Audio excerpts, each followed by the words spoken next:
Hey folks, doing a video. It's going to be a little bit different today. Today I'm not talking about shooting or reviewing a gun or anything like that. And I guess the title of the video kind of says it all. Sorry for the camera shaking a little bit and driving down the road. And but anyway, if y'all watched my initial Geisley video, you know that I hurt my back about August of last year. And I was out of work for a couple of weeks, and I was finally able to go back to work, and something just wasn't right, though. I could tell something wasn't right with my back, but I didn't want to stay out of work. I'm one of those people that actually likes my job, so I was ready to go back to work, and I did go back to work. January of 2021, I hurt my back again at work, and when I did it this time, it was pretty bad. I felt pain down into my leg and my foot, and they made me go to the ER. It's just a standard thing that they do where I work. And at the ER, they didn't really tell me much. They just said I needed to follow up with a specialist. So my workman's comp person was supposed to make me an appointment. A month later, I still didn't have an appointment, and I was at work. And I hurt my back a third time. Now, this time I hurt it, I was down for the count. I couldn't go back, even if I wanted to. And that's why y'all are seeing that I'm not doing a lot of shooting videos right now. I just can't. But anyway, the doctor ordered an MRI. I got an MRI. The MRI said I had a ruptured disc at L4-L5. And I even asked him, is it ruptured or is it herniated or bulging? He said, no, it's a complete rupture. So that's not good. I wish I'd had a herniation and it probably started out as a herniation. But with my workman's comp people dragging their feet and not getting me into the doctor, it progressed into that final time I heard it of being a rupture. But it is what it is. I'm not worried about that. Anyway, this video series, I guess you could say, is to kind of chronicle what the doctors are doing and what I'm going to have done and how I recover from it. I'm a pretty active guy. I know I don't look like it, but I work out all the time, and I have for decades now, almost 3 decades. I don't do the bodybuilding type workouts. I do more of a powerlifting geared workout, and but still, I work out multiple times a week, and I have for 30 plus years now.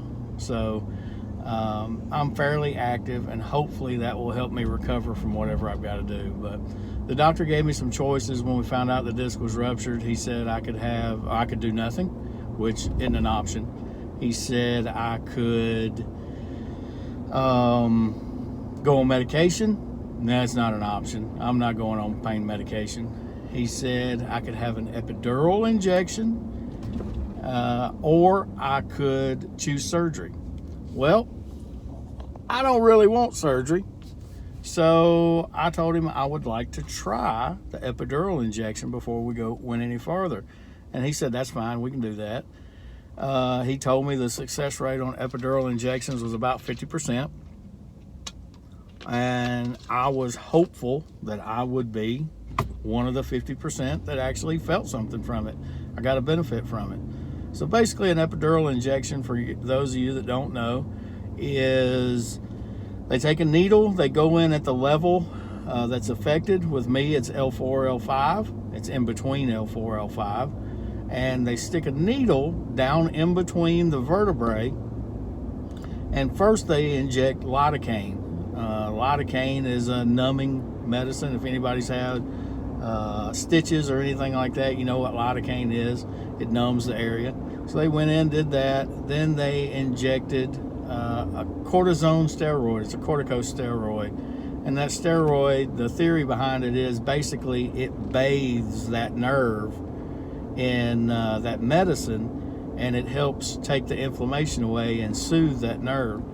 And in about half the people it works, but in me it didn't. So they went in, they did the procedure, and they told me it would be 3 to 4 days before I noticed anything, any type of improvement. It's been 6 days now, I think 6 days, and I noticed absolutely no improvement at all. So I made an appointment to go back to see my doctor this Monday, the 19th of April, 2021, and we're probably going to discuss surgery. So the whole point of this video series, I guess, if you will, is to kind of chronicle the events from this point till I get back to work.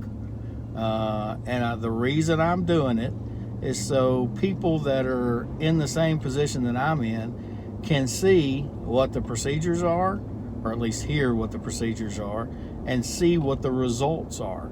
So I talked to my doctor extensively about the surgery and asked him, when I go back to work, can I do everything that I did before I left? And he said, absolutely, you should be able to do it just fine. The procedure he talked to me about doing is called a microdiscectomy. It's where they go in, they take that part of the disc that is ruptured out, they cut it off, and then allow the remainder of the disc to heal. They're not removing the entire disc. It's not going to be bone on bone, and I'm not having a fusion. I'm just having a discectomy.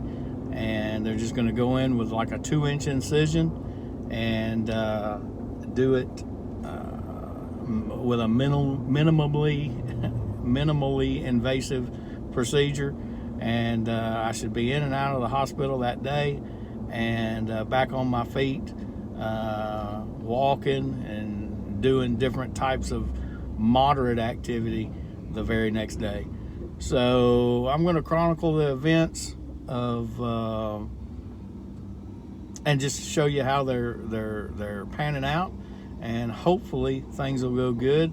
And if you're in the position that I'm in, hopefully this will be able to give you some insight and decide on whether you want to go forward with any of the procedures that I'm having. And if you do go forward with them, it'll kind of give you almost a little guide of what to expect. So hopefully this series pans out all right.